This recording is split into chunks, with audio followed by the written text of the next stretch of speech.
Hey, everybody, it's Ron Johnson, and this is Locked On Sports Minnesota on the Locked On Podcast Network. It's Friday, so you know what that means. It's time for the Roundtable. We are missing a few faces. Reggie Wilson, Sam Ekstrom, they will not be joining us today because they're soft. You know, we know Sam's on vacation. Reggie is on a plane headed to Cincinnati to get ready for this Bengals-Vikings game. But, of course, we had to call the A-team -2, I guess we'll call us. We got Luke Inman, Spinman, the producer who does it all. We got Julia Daniels. For those of the Minnesotans that don't know her, she's with Kare 11.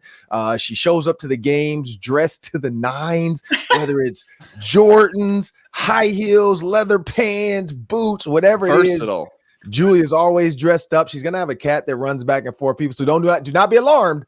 She knows the cat's there. And, of course, I'm Ron Johnson, former Gophers and NFL wide receiver, the host of the Ron Johnson Show on Locked On Sports Minnesota. You can find us on YouTube, Amazon Fire, and Roku, so please make sure you guys do that. Also, I want everybody to know that this show is brought to you by FanDuel. But before I get into this FanDuel read, people, we got to get this. Let's get the menu set first. Let me set this locked on. Let's get locked in on this show. So, Luke, what you got for us? Yeah, Ron, let's talk about Kurt Warner's tweet about Josh Dobbs getting benched and what the pros are with Nick Mullens under center this week. Julia. And we'll, of course, talk about the Wolves, best team in the league, Naz Reid's huge performance last night, and what's going on with the Wild. And for me, I mean, I heard the rumors. NIL is not what it's supposed to look like. You just saw a couple universities, their girls basketball, boys basketball, and gymnastics teams all got cars. It's a lease, people, but they got cars. We saw Utah football all get cars. But is $20 million too much? Is $30,000 too much? I'll tell you what those numbers mean when we talk about it. I'll tell you this. I'll spoil it a little bit in the open. Make sure you guys stick around. There's a rumor that $30,000 was given to a Gophers player to play in the bowl game. We'll talk about that. Is that too much? Is that not enough? Is NIL doing what it's supposed to do? Also, I want everybody to know today's episode is brought to you by FanDuel. Make every moment more. Right now, new customers get $150 in bonus bets. That's $150 in bonus bets. All you have to do is bet $5. Bet $5, and if you win, you get the $150 of their money, not your money. And then you can free roll from there. You're playing with house money, people. And if your team wins, of course, you have to win this. But again, that's their money, $150. So visit FanDuel.com/locked-on to get started. Well, we got to jump into the show, Luke. Everything with Minnesota sports right now, it's kind of up and down. And now the Vikings actually have a chance to win the NFC North. They just have to win. It's in their control. I think we say this every year. The Vikings have the season in their control. They can control their own destiny. Luke, explain your point, though. Well, not sure if you saw it, guys, but Kurt Warner tweeted out he did not think Josh Dobbs should be benched because, you know, he got no help from his playmakers. We talked about that last week, 7 drops in that Raiders game and some other reasons he listed. And personally, you know, after watching 4 or 5 games of Josh Dobbs now, I think Dobbs shouldn't be benched for performance reasons per se, but more so for offensive fit reasons, if that makes sense. Like, I think he played fine. I think he and Mullens played about the same level versus the Raiders. But the big reason I would prefer Mullens is because he knows the offense in the playbook better than Dobbs does. That's just the bottom line. And that means you can run side adjustments in your routes. You can run multiple plays in the huddle and kill those plays. You don't have to work on your mesh technique on read options, something they haven't been able to do with Dobbs so far this year. So the stuff that Dobbs does really well is a large majority of things that I think the Vikings haven't repped enough this year. And so I don't think the other 10 players on offense can execute those things to the level that needs to be executed if you want to go win playoff football games in this league. So Mullens, I think, plays the style of football that the Vikings and KOC have been practicing all year. He knows the plays. He knows how those plays need to play out and unfold pre and post snap as well. He knows how to kill those plays, check plays, audibles at the line of scrimmage. And he plays, most importantly, guys, within the rhythm, within the timing of the offense. So I think you got to go with Nick Mullens this week, not because he's necessarily the better quarterback per se, but because he's going to run this offense the way it was meant to be ran. And in turn, all 11 guys now are going to be able to work in unison and be on the same page far more than they were with Josh Dobbs under center. That's what it all boils down to this week, in my opinion. True. Couldn't agree more. Every single Well said. Let's wrap up. Let's get out of here. That's it, guys. I always have a few notes that I make before I come on the podcast every week, and it literally reads exactly what you said, Luke. Number one, the communication between Nick Mullens and Kevin O'Connell is automatically going to be better, right, than a guy that came in a few weeks ago. Like you said, KOC said the same thing. Nick Mullens came in the game. His rhythm was better. He got the guys going a little bit better than we saw with Josh Dobbs, just because it's so much more familiar to him than it is. Also, he knows the guys better. He talked about that in his presser this week, and he said he can joke around with the guys. And they tell him, like, he's being too loud in the huddle, or they can tell him things like that just because they know him better. But at the end of my notes, I say it all goes back to just how comfortable he is in a system, which is exactly what you said, Luke. I mean, I wouldn't say talent-wise necessarily. Nick Mullens is more talented than Josh Dobbs is, more athletic than Josh Dobbs is. But when it comes down to having a coach like Kevin O'Connell, who has spent so much time on this offense in particular, and it's such a particular offense, that Nick Mullens does fit better in it because he just had more time with it. Mm-hmm. Well, I got a couple points here, and I'm gonna try to keep it quick. I got a couple points here, and I think both of you are dead on what you said. First of all, let me address Kurt Warner, Hall of Famer Kurt Warner. My first point about Kurt Warner is when a Hall of Famer speaks, you listen.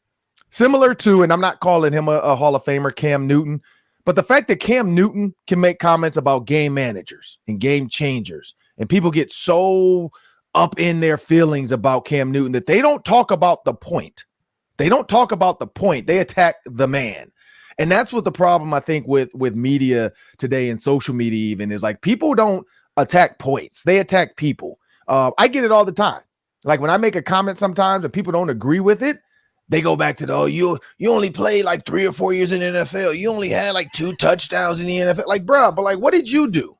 Like, you know, so for people to make these comments, like, because Kurt Warner, they talked about that. Oh, you had, and they named all Kurt Warner's receivers. Like, what does that have to do with it? Kurt Warner is just saying, I see something on film that I feel like is a disservice to Josh Dobbs' ability. Now, can Kevin O'Connell change on a dime like that midseason? No.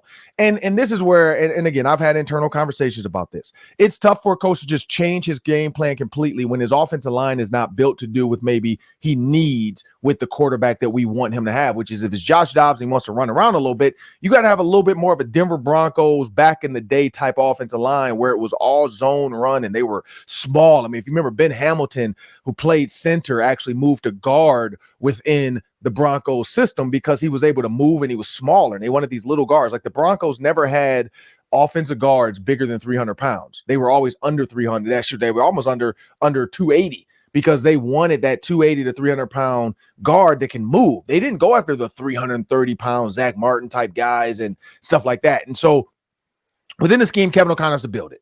And to my point, was Josh Dobbs done a disservice? Yes, he was. He was never put in a position that would be conducive to his game. Should they have moved on? If you're not going to change, then yes. The answer is yes. And so just because both are right doesn't mean one has to be wrong. Like, both are right. Yes, he was done wrong, but yes, they have to move on because he doesn't do what they need him to do within the system they're trying to get out of him, which is sit in the pocket, calm your feet down, and read it. If you watch the Bengals quarterback, you watch Jake Browning, he's doing exactly what Joe Burrow does. He's sitting in the pocket. He's making these throws. He's throwing the deep balls. He's throwing the timing routes. Now, the Steelers got him a little bit with some of their trickery, but that's what I think Kevin O'Connell's thinking. He's like, look, if Jake Browning can do it the last 4 weeks, why can't I get a quarterback to do that every week for 4 weeks? Jake Browning is on a heater right now. I got to go in with a guy like Nick Mullens who can give me something like Kirk Cousins. I think that's the only thing Kevin O'Connell is doing, so I don't think anything is wrong with that. But I do have a question for both of you, though. My question is, when you look at this Vikings offense and you look at what everybody's saying and Josh Dobbs and missing key players, do you think that's part of it too? The fact that Josh Dobbs didn't have enough time with Justin, even though when he had time with Justin Jefferson, it didn't work. but do you think he did not, like him with Justin Jefferson maybe is a little bit different Vikings offense for him? I'll go to you, Julia, first. Like you're saying, if he just had more time with this team, would he have played? If he had more time with Justin Jefferson, like if Justin Jefferson had never gotten hurt with a hamstring, do you think that Josh Dobbs would have maybe, I mean, because he won those games anyway, but do you think some of these other games where he struggled, just having Justin Jefferson could have been a little bit better for him on the longer term? Yeah, absolutely. Justin Jefferson makes every quarterback look good. He would make anybody look good, right? It's Justin Jefferson. For sure. I mean, you just look back at this last game and how many drop passes were there? I mean, just ridiculous drops too. So yeah, I would say, yeah, if Justin had been there for longer, if he had been there 2 weeks sooner or something like that, potentially we could be looking at a different Josh Dobbs. Will I say definitely? No, but I think that, JJ can make, and he said that this week in the locker room. He goes, somebody asked him about having Nick Mullens start and how different or whatever. And he goes, to be completely honest, like, I don't care what quarterback's out there as long as they're throwing the ball, getting the ball to people, that kind of thing. So, yeah, for sure. It's always, I mean, any quarterback would dream of having a receiver like Justin Jefferson out there. Well, we still got to talk about the T-Wolves. We got to talk about the Wild. We're going to talk Gophers, NIL. We're going to talk some big college storylines as well. But I want to make sure we switch over to the defense a little bit and give Brian Flores some love. Luke, coming to you and then to you, Julia, but giving Brian Flores a little love. Last night, we saw the Oakland Raiders put up 63 points. They did historical things. These dudes was playing Madden video, like 21 points in a quarter every time. Like, that is Madden type stuff. That is historical number type stuff. And they did it to the Chargers. Whereas the Vikings played the Chargers, because I tweeted that last night, and I'm getting crushed by the idiots that don't realize Justin Herbert didn't play last night, because they're like, well, they beat the Vikings. Yeah, because like Justin Herbert plays, not going to say they're not going to score 63, but I think some of the defensive scores probably don't happen. But also that was Brian Flores' third game with this defense, and he said he had done something that had never been concocted in the NFL. So looking at what he did to the Raiders, holding them scoreless, Luke, and then you see what the Raiders offense actually can do. How much credit do we now give Brian Flores? And is this basically, was that game last night versus the Raiders like the world's noticed that, all right, Brian Flores, you need to go to the Patriots because we need you? He's the hottest coordinator in the NFL right now, point blank, period. Both sides of the ball, offense or defense. I know Ben Johnson gets a lot of love like he should in Detroit. He'll be a head coach sooner than later, but Flores is the hottest coordinator right now, and for good reason. What's most impressive to me, guys, this was supposed to be like a mini rebuild year for the defense side of the ball. You lose multiple key veterans on that side of the ball. Eric Kendricks, Dalvin Tomlinson, your best defensive lineman, Za'Darius Smith, an elite pass rusher, Patrick Peterson, your veteran corner. He is squeezing every ounce of talent out of what a lot of national publics, kind of surface fans would think are pretty kind of just average, okay players on paper. Nobody knew about Josh Metellus. He's turned him into a Pro Bowl type of player. He turned Ivan Pace, an undrafted free agent, into a starting Pro Bowl caliber type of player, 33 tackles in the last 3 weeks. So I think what he's doing with the scheme, how he's implementing each player and putting them in the best position to succeed, given their unique skill set, it's just some of the best coaching I think we've had here in Minnesota on the defensive side of the ball. Outside of the Mike Zimmer era, I think you'd have to go back to Mike Tomlin when he was a defensive coordinator here under Leslie Frazier. So yeah, it's been super impressive to watch. And again, the fact that he didn't have a lot of assets, he didn't have a lot of early draft picks or a lot of free agent money. The only free agent money they did have, they used on Marcus Davenport. The guy's played 2.5 games. So, yeah, he's maximizing the talent he's been given, and that's what every good coach does in this league. Well, Julia, I'll say this. Ivan Pace Jr. was voted Defensive Player of the Week, undrafted rookie out of Cincinnati. Shout out to Jason Kelce, Travis Kelce, and Taylor Swift, the Cincinnati family. When you think about Ivan Pace Jr., though, and Josh Metellus, because Josh Metellus is now getting Pro Bowl type of conversations. People are talking about the number of places he's lined up. There's only 11 positions on the field, but somehow he's lined up at 12. That's the funniest thing to me, Luke. I don't know if you noticed that, or you, Julia, like when people were tweeting that out, like he's lined up in 12 positions. I'm like, you do realize there's only 11 on the field. Like, just say he lined up at every single position besides nose tackle. Right. Because when somebody said that, I'm like, that's not an actual position that you just named right there. Because I forgot what they called the one spot. They tried to say like he lined up at left linebacking rush end. And I'm like, that's outside linebacker. Like, don't give it a new name. They're getting a little cute there. Yeah, they're trying to say 12 positions. I'm like, where's the 12th spot at? Like, right. There's not still 12 impressive, spots. but they're Still pumping impressive. it up a little bit. But when you think about Josh Metellus, They listed like left inside linebacker, right inside linebacker. Right. Like they're inside all the linebacker. different linebacker positions. Yeah. Like, come on now. Like, stop it. Like, you're trying to add on to make him look crazy or better than he is. You know, he's great though, but you're adding too many positions in there. But Julia. Yeah, your name is Julia. I don't know why I was about to call you something else. It felt weird. I'm like, who is Julia? It just didn't feel right. Didn't feel right. But Julia, when you think about that though, Ivan Pace Jr., Josh Metellus, like what is Brian Flores doing to get the most out of these guys? Well, I think you have to run it back all the way to when he got here, right? We spent training camp talking to these guys, and you ask every single one of them, like, what do you like about this new scheme with Brian Flores?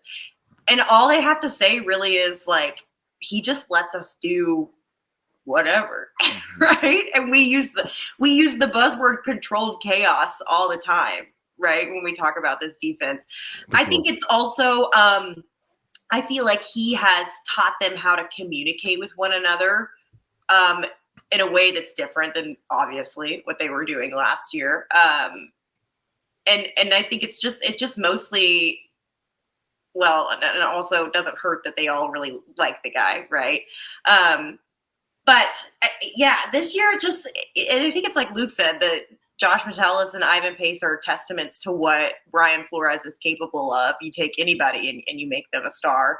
But yeah, this year I think it's just been letting the guys figure out what their strengths are and then building confidence in what they're good at. And it definitely carries over to the field. I remember when they were about to open their season and I was doing some live shots, and I was on the morning show. They were asking me like, what's different about this defense this year? And I said, it could be rough here for a few weeks, but then I think they're really going to get it together. And that's kind of how it played out. I feel like the first few weeks were like, oh God, what's happening? But everything is for sure clicking now. But I think about halfway through the season, we were like, wow, okay, now we see what they're trying to do. But I think the difference this year has just been Brian Flores has figured out how to make guys comfortable in what they do best. Yeah, it was definitely a little trial and error there those first 3 weeks. Made some adjustments. That Panther game, week 4, though, was when I felt like it started to really click and they got some confidence and like, okay, we believe in what we're doing here now. We've seen it. We know we can do it. Let's go do it consistently every week. For sure. You're right. I wouldn't even say Panthers. Panthers suck. Like, I think the Panthers make every team look like they're clicking. Like they it's trash. I think they needed it. I think the one for me, honestly, like I honestly think in the losses, he started to figure it out. Like, I think it was the Chargers game. I think when he realized, like, a guy like Justin Herbert, because he said, I had to start because the Falcons, that was the one.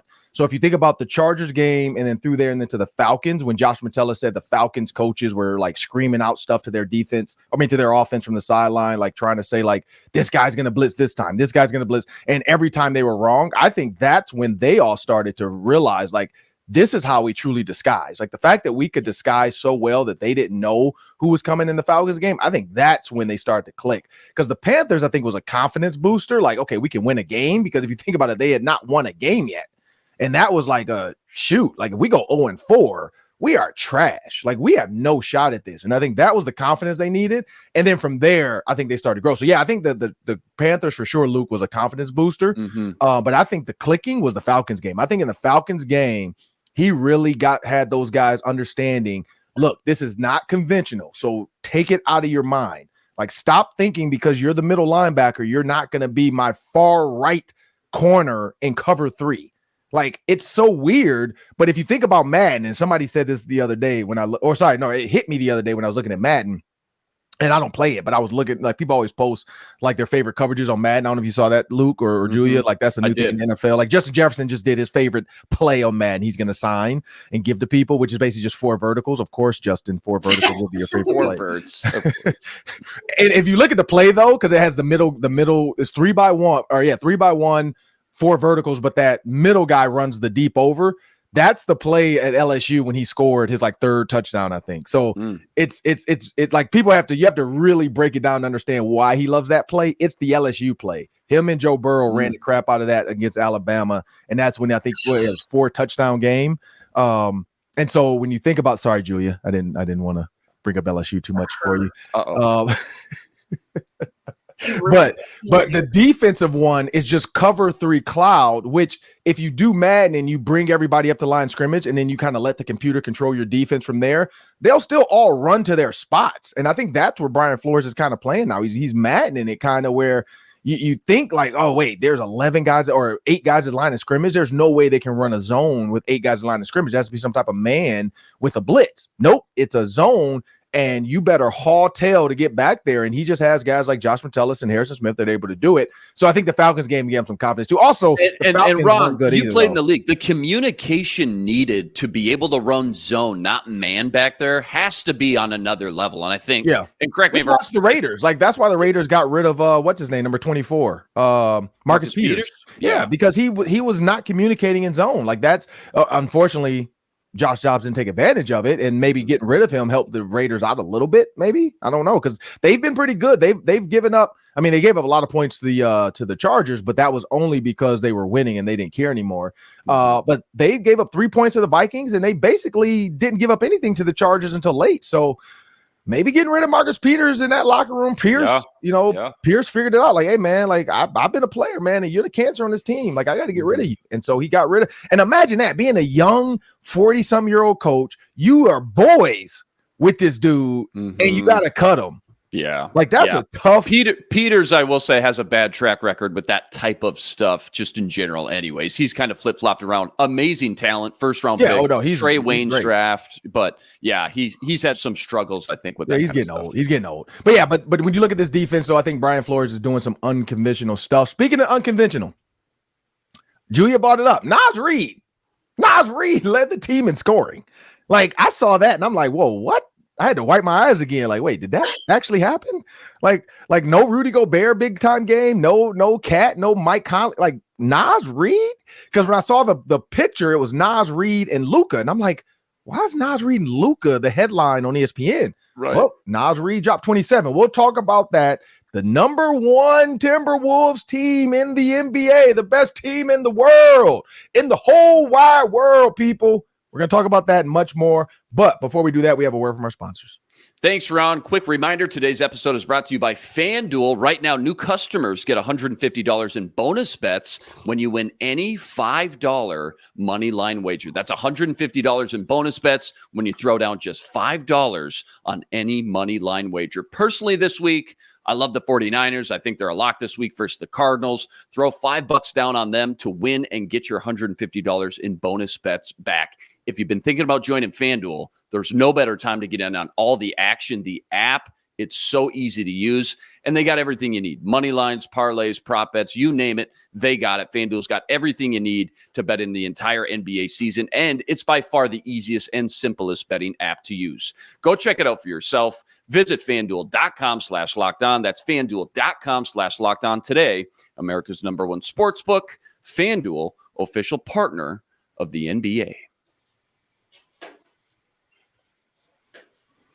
Well, people, we got to talk about these Timberwolves. They're doing great. Luka, no Kyrie though. I'm not gonna act like that didn't matter. No Kyrie, but Julia, take it away. Yeah, they're going to the Super Bowl, right, Ron? Yes, the Super Bowl of basketball. We got to keep that alive. We're going. We'll never live that down. We're so close. We're so close. Yeah, I mean, so I think back to this summer. When was this summer? When they gave Nas all that money. And we were like, he's a talented guy. I remember before last year's season started, him talking about how different his offseason training was, getting ready. And we were like, I don't know about this guy. And then we were like, 3 bigs. What are we doing? Timberwolves. We don't know what's going on, right? And then he has a game he's been consistent, right, this entire season for the most part. But then he has a game like last night. Like you said, Ron, 27 points, a career best 7 threes, which is how many the Mavericks made as a whole team last night, I believe. Chris Finch said post-game, he said, quote, he's been our most consistent bench producer, does it in a lot of different ways. He gives us another gear in transition. His off-the-dribble game has been great. I mean, it's just like they were behind by, I don't remember what the biggest deficit they were in last night, but he had 19 points in the first half alone, and he's the one that put them over the Mavericks in the first half and at the end of the second quarter. He's just, I mean, it's amazing to me. I think one of the questions that I had when we were talking about what we were going to talk about today was like, what's different about this Wolves team? And I think that one of the big things that's working for them is just being able to spread the wealth, right? Mm-hmm. I feel like every time the Wolves have a big win or a big game, it's somebody different that we're talking about that did something wonderful or whoever stood out. But man, Naz Reid last night, I mean, he shows a lot of promise, and doing that at this time of year gives you a lot of hope for the future. So, yeah, biggest takeaway, it's an easy one from last night. It's just Naz Reid. Also, the Timberwolves are the only team in the league that hasn't lost 2 games in a row, which is so different than last year. Because I remember last year when the Wolves would lose one after coming off some kind of winning streak, everyone is like, oh, here we go. We're going into a rut, right? This is where the losing streak starts. And they have yet to do that. I mean, everyone still kind of braces themselves, I think, a little bit. Like when you lose to the Pelicans, you know, you're like, okay, that's the end of it. There's the shoe. It's dropped. But to be the only team in the league that hasn't lost 2 games in a row is just insane. I'll say this. I know, Julia, that was a great point about the money. Naz Reid's money for me, too. I was that person. Not going to lie. On the basketball party, as soon as we started it, I was just like, I don't get it. I don't understand why you need to pay him that much. But then I started to look at average salaries in the NBA. Nothing against today's NBA player, but the money is getting ridiculous for role players. Like, I think that's the part of it. But I'm all for capitalism. I'm all for players making as much money as they can in this sport because the owners definitely are making billions. When you see the Mavs owner sell his stake for $3.5 billion, not million, $1 billion, and he only bought it for like $800 million. So $3.5 billion is what his team is worth. So if a player is asking for $36 million, $26 million, hey, go ahead. Like they've earned it. They're making you a billionaire. You could pay them. But Naz Reid putting up that 27 to me, that just showed me that they have so much talent on this team. When you look at Anthony Edwards, he's coming back to the pack because some of his nights right now are due to injury. He's not scoring as much, having a 9-point game. I think is what he had, 8 or 9 points. He's back to 24.5. He was averaging close to almost 30, but now he's back to that 25-point game of range. He'll have some explosive games where he goes back for 30, 40. I know because the fact that he bought up this Michael Jordan interview, I know Giannis's 64 has now motivated Anthony. Like Anthony Edwards is like, you know what? I got to have a Kobe Bryant olive game. I need to have 81. I know it's coming at some point because he's that guy. Like he's that guy that if he's hot, he's going to go. Now, can Cat and all those guys sit back and just pass him the ball like the Lakers did for Kobe or like the Bucks did for Giannis? That is to be seen. Like we don't know if anybody is selfless enough. I know Mike Conley is. I know Rudy Gobert is, but I don't know if Cat is that selfless where he's willing to let Anthony Edwards go for 50 or 60 or 70 points. But I would love to see that. But when you look at that team of scoring, you got Karl-Anthony Towns, Rudy Gobert, Naz Reid now averaging 12, has jumped into that top 4. Mike Conley right behind him at 11.4. And then you got Jaden McDaniels, 9.8. You got Nickeil Alexander-Walker that can give you 20 on the night. You got Kyle Anderson that give you 20 on the night if you need it. So it's just showing that this team is not just a 6-man team. When you think about the Warriors, they're a 6-man team. They only have 6 players that are really going to give you production. The rest of those guys, who knows where the hell they're going to be at half the time. This team is deep. This team is deep enough to go and challenge now because the Nuggets, that was always the question. They didn't have Jaden McDaniels last time they played them. I would love to see them now in a 7-game series versus the Nuggets. Luke. This team sitting down last night, watching this game from start to finish, they just grind you down, man. I mean, this team was down 17-2, 3 minutes into the first quarter. Over the next 44 minutes, they won 117-84. That's a 32-point margin. They only allowed 41 points in the second half to the number 3 offense in the league on the road, no less. I mean, so I know we've talked about it before. Julia kind of mentioned it. I think this team just really believes in the style of play and who they are now, how they want to win games, what their identity is. And I think in the past, this team probably would have tried to get that entire deficit back all at once last night. That's what we got so used to seeing every night. But these guys, they just don't panic. They kind of stick together. They clearly trust Coach Finch in the game plan. That's what I'm seeing. And this was a huge test for them, being down so early on the road, coming off the loss to the Pelicans. And again, Wolves teams in the past probably would have crumbled. This team, though, it's just built different. There's just a different DNA in this team right now. And once again, they show why they're truly one of the best teams in the NBA right now. And what I thought was probably most impressive last night, their ability, Ron, you kind of touched on it, put up 119 points when Ant goes 3 of 17 from the floor. That's been a big topic this year. Who is this offense when Ant isn't on the court or is just having an off night? Who's the other scorers behind Ant and Cat? And, last night you guys mentioned the bench really got them back into this one. Naz Reid, you guys already talked about it. He was outstanding again on both ends, plus 20, plus minus, which was tied for the team high with Ant. So for Ant to struggle the way he did and still find a way to positively impact the game with 11 assists, making plays all night on defense, and then for the bench guys to rally this team kind of back to life after they got down so big, that was just an absolute thing of beauty. And now they get to wake up today knowing they still haven't lost a game this year following a loss, like Julia mentioned. So I just think that speaks major volumes to their resiliency and ability to bounce back after a tough night. They're the real deal, guys, and they've been so fun to watch. 14-1 when leading going into the fourth quarter. That's a sign of any good team. Well, I mean, think about this, though. They didn't have Kyrie. Luka gave you 39. Yep. So I still want to see, because the Mavs are the number 3 team in the West. I still want to see them, both teams at full strength, like a healthy Anthony Edwards, a healthy Kyrie with Luka, because, I mean, let's be real. They were putting up 130, 140 points on teams. And so that's just the difference makers when Luka can be a true off-ball guard and Kyrie can come up, and right away you have to decide, am I going to man Kyrie up or am I going to give some help? If we pick and roll, am I going to leave Rudy Gobert on Kyrie? That's some of the things we didn't see. That's what we're not seeing from the Warriors anymore. You don't see Steph in ISO ball situations anymore. Just he's getting older. Like, he's getting older. He can't move as quick as he used to. He still runs around a lot, but just the Steph Curry we used to see break down Chris Paul, we're not seeing that. The Chris Paul coming to their team now has slowed them down. Like, everybody thought it was going to be a great situation. They're not admitting it slowed them down. So I think the Wolves are at a great point to strike. This is what sucks about Minnesota sports, is this feels like the year and everybody's still waiting for the other shoe to drop. Like, everybody's waiting for something to happen. Like, when Anthony Edwards got hurt, everybody's like, oh, shoot, here we go. He's out for the year. And then he's back. And they're like, okay, he's fine. He's just going to be on a little bit of a pitch count. And then, all of a sudden, who's playing? They didn't win the NCAA season tournament. Now the Lakers are the best team. Like, everybody is so quick to, like, what's the last thing that happened? Everybody's talking about this. Like, so, like, when the Lakers come to town, like, I think, December 28th, I'm excited to see that as well. I will say this: the power rankings for the Wolves are 1 and 2 in the latest power rankings. We've seen that ESPN, NBA.com is who I go off of, just because it's a lot of player driven, GM driven within the league. So it's more peer driven than just media. And NBA.com continues to have the Wolves kind of in that 1-2 as well. What are your thoughts on the power rankings and what's been surprising to you this season, Luke?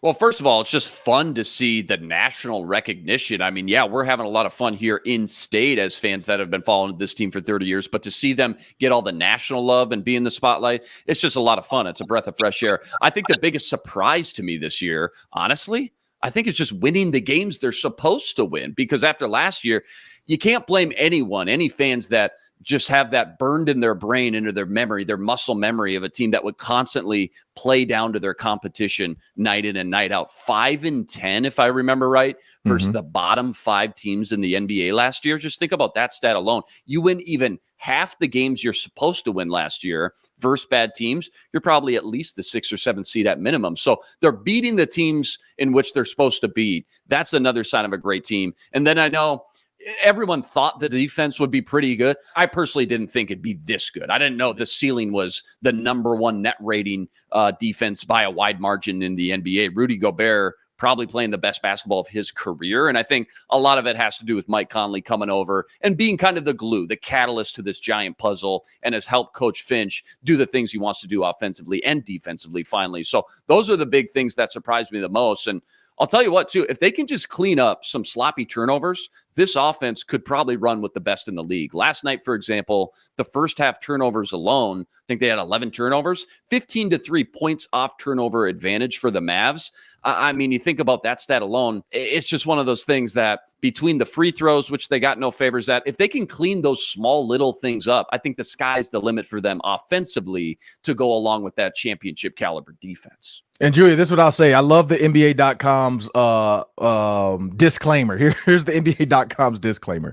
It says NBA.com's power rankings are released every Monday during the season, but they're just one man's opinion, gathered from blah, blah, blah. I mean, he probably talks to GMs and everybody else who he can, get to give them information, and then he builds his power rankings from there, posts the players.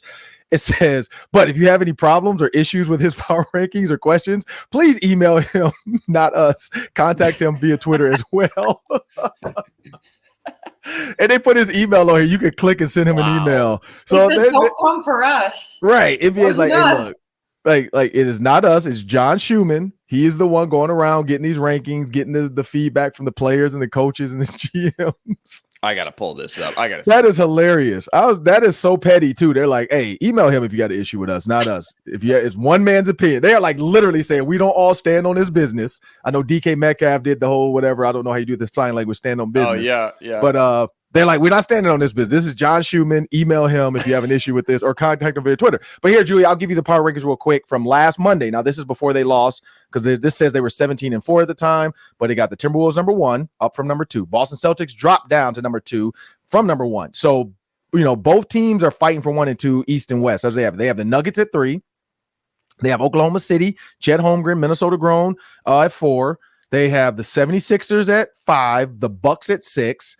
They have the Lakers now at 7. Now, of course, you win the in-season tournament, and they're going to give you – and this is crazy, Julia. They jumped from 12 to 7. The Lakers were 12th, but when they win the in-season tournament, all of a sudden, they're 7th. So, again, it's definitely one man's opinion. You got the Orlando Magic at 8. You got Sacramento Kings at 9. And then you got the Indiana Pacers, who lost the in-season tournament but made it to the finals at number 10. So when you hear those rankings, Julia, again, what's surprising about that to see the Timberwolves ahead of so many teams that we're just used to seeing being top teams? That's last week's, you said? That's as of December 11th, because he does it every Monday. I was looking at ESPN's power rankings because they have the Celtics at number 1. Well, yeah, so the ESPN, it flip-flops. So everybody keeps flipping it. Like I think the Athletic, it's ESPN's. The Athletic had the Timberwolves at 1. Mm-hmm. ESPN had them at 2, and then NBA.com has them at 1. So yeah, it's everybody's opinion. But yeah, what are your thoughts on that? Or ESPN's? Well, I mean, it's like what Luke said. Everyone's having a lot of fun with this right now. I think what's most surprising to me is my very first taste of Minnesota sports when I got here was 2 weeks into my job at Kare 11. The huge blockbuster Rudy Gobert trade happened. And we were all like, what is going on? And then last season happened, and we were like, why did they do that? And Tim Connolly kept making comments about, like, this will define whether I keep my job or not. So I think we all kind of went into this season not expecting it to really work for them. Rudy didn't prove a whole lot to us last season. We didn't see a whole lot from him. So I think just seeing the impact that he's had this year compared to last year, it's almost black and white, I feel like. Like you said, Luke, he's playing the best basketball maybe of his life. At least, he's at least as good as he was when he was out west. But most surprising, I think just after last year, I hate to say this out loud, but we were just sitting there during that Nuggets, the first round of the playoff, and we're like, oh my God, it's just so bad, and it's not, like, it just doesn't look good, and it's so disappointing, the losses that they're having, and this, that, and the other, that going into this season, we didn't have a lot of hope for this team. So just in general, the way that they're performing all around the board has been surprising to me. So I will say, it's a fairly, I mean, Mike Connolly obviously makes a huge difference, and having Nah come in with an off season with these guys too makes a difference too. But just having that core group stay the same and then be able to turn their game around this year compared to last year has just been the most pleasantly surprising thing that I've seen from the Wolves this year. And it's cool to see them ahead of these, teams that everyone talks about all the time. But the Lakers, and I mean, I know they're neck and neck with the Celtics, but if you had told me that they were neck and neck with the Celtics right now, in December, I would be like, what? Are we talking about the Wolves right now? So it's all just been a pleasant surprise, just all around, I would say. Yeah, no, and that's the key thing about this team is like it's a pleasant surprise. They're being mentioned with some of the top. Now, the one thing I will say, no matter how far ahead they are in this lead, top media people, I'm just going to say it, ESPN, they continue to talk about the Lakers. Like everybody wants to talk about the Lakers. Everybody, like I feel like that's what they're getting fed. LeBron. We're not going to talk about Anthony Edwards or Rudy Gobert yet because we don't want to do it yet. And Karl Towns, even though they're the number one team, we're just going to talk about LeBron. We're going to talk about Draymond Green punching people in the face. That's what we're going to talk about. But we have to talk about there's some other stuff going on in sports. We're going to do the 2-minute drill. Everybody knows what the 2-minute drill is. Fast-paced offense for the NFL team. So we're going to get a little fast-paced towards the end here. But I want everybody to know, make sure you find Locked On Sports Minnesota 24/7 on the YouTube live stream for your favorite Minnesota sports shows around the clock, people. That's 24/7. It's Wild, Vikings, Wolves, Twins, and Gophers all hours of the day. Just go to Locked On Sports Minnesota and subscribe to Locked On Sports Minnesota on YouTube. You'll get 24/7 Minnesota sports with all your favorite hosts and all your favorite shows. Well, people, in the 2-minute drill, let's jump into this. Julia, the Wild, what's going on with them? So investigation just wrapped up on Bill Guerin. They also parted ways with their assistant GM, Chris O'Hearn, after an investigation into him. Those apparently had nothing to do with one another. They didn't give any details on the Chris O'Hearn one, really, but they did give us details about Billy G. It was alleged verbal abuse by the director of team operations and player relations, and they had an outside law firm come in and investigate. And when they concluded that earlier this week, they handed it off to upper management and ownership. They decided it was not a fireable offense. So that is basically the resolved issue there. This just story broke that the investigation happened, and they're like, okay, that's it. That's all that happened. That's what they told us when we reached out to them too. Also, Wild beat Calgary last night in a shootout. Philip Gustafson has been phenomenal in goal. Matt Boldy, since John Hines has showed up, has really just stepped up. Marco Rossi is second in the league for NHL rookies when it comes to scoring. So good stuff from the Wild right now. Yeah, clearly. I saw Brandon Molesky tweet about one of the penalty shots. They were saying one of them from the Calgary team shouldn't have counted because when he got around the circle, he went backwards. I don't even know how to say this guy's name. Sharangovich. I think that's sounds how you say right. it. Yeah. Sounds right. His attempt on the penalty shot, he made it, but they're saying it shouldn't have counted because when he got to the circle, he kind of went back a little bit to get back to the middle, which you're not supposed to be able to go backwards. In a penalty shot, you have to continue to go forward. The only reason I know that because of Mighty Ducks. Come on now, glove side, stick side. Come on, he's baby. flashy. He's gonna go glove side because he's flashy. Be ready for it. 2 minutes, well worth it. Yeah. So I think that's the thing with the Wild too, is like they're figuring it out. Maybe the whole firing the coach, getting a new coach, new blood, kind of like the LA Raiders, Vegas Raiders. Man, I went through all three cities. But the Vegas Raiders Got there. That's about my age. They were Oakland for me. Like they'll never not be Oakland Raiders. It's hard to get that out of your kid head, they're right? The Oakland Raiders now in Vegas. That's what St. Louis called. Rams, man. I'll never forget. Luke, real quick one for you. It's been rumored that $30,000 was given to the Gophers quarterback Cole Kramer to stay on at quarterback because, how do you say the name, Julia? Who's the other quarterback? Max Chickenjansky, Stillwater Pony. Chickenjansky. So that's the only two quarterbacks they have, Chickenjansky and Kramer. It's rumored only, and this is message boards, Reddit type stuff. So we don't know what weirdos with tin hats. Luke Braun wears the tin hat. We know that. We don't know what kind of weirdos are on there making jokes and stuff. But rumored $30,000. Do you think that's too much? Do you think that's just right? Do you think that's fake? What do you think about that with Cole Kramer heading to this NIL bowl game? $30,000. PJ Fleck and the Gophers better hope no one explains to Cole Kramer that he holds all the power in this scenario. He's got all the leverage. The Gophers need Cole Kramer more than Kramer need the Gophers right now. He's done after this. He's ready to ride out in the sunset. But the Gophers, with no Callie McManus now, only have a freshman third string backup, and they need to go play in this bowl game December 26th in 11 days. So $30,000. All right, might sound like a lot, and it is, of course. But Kramer, he holds all the power here because without him, not only are they starting a freshman, but there's no backup behind him. So he could really stick it to him, try to squeeze every penny he can out of them, knowing they're in between a rock and a hard spot. But I'm sure that won't happen realistically. 30 grand is a lot of money regardless, and I'm sure he'd be happy to take that and start in this final Gopher game of his career to kind of end on a high note in this bowl game. We'll see what happens, though. I don't know. And one quick one for both of you before we get out of here. The Vikings have announced their QB depth chart. Nick Mullens, Jaren Hall, and then Josh Dobbs. Julia, do you think that was right or wrong? If we're going by what we talked about at the beginning of the show, right. I mean, Jaren knows the offense better than Josh Dobbs does. And Jaren showed a lot of promise before he got nailed in the head. So, yeah, I would say, yeah, it's a good move. I think compared to a few weeks ago, they're lucky to have three quarterbacks as their three quarterbacks, right? So Kevin O'Connell said it'd be week to week, determining who starts, who's the backup, this, that, and the other, just depending on what their game plan is.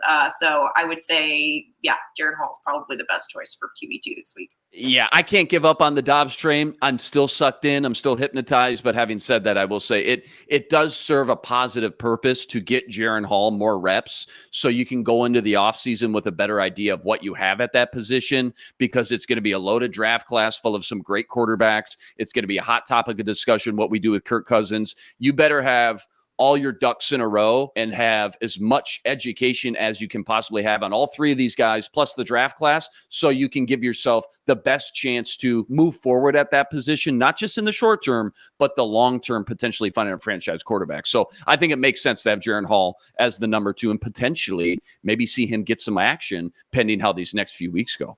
Yeah, I thought Josh Dobbs should be the backup. That's just me personally. You know, you go from the starter, you get benched mid-game. I thought he would have been a good backup to Nick Mullens. I don't know, but maybe Jaren Hall's Falcon start going 5 for 6 before he had a concussion. Mm-hmm. Maybe they want to see more out of him. Maybe Kevin O'Connell, wants to see what he can get out of him.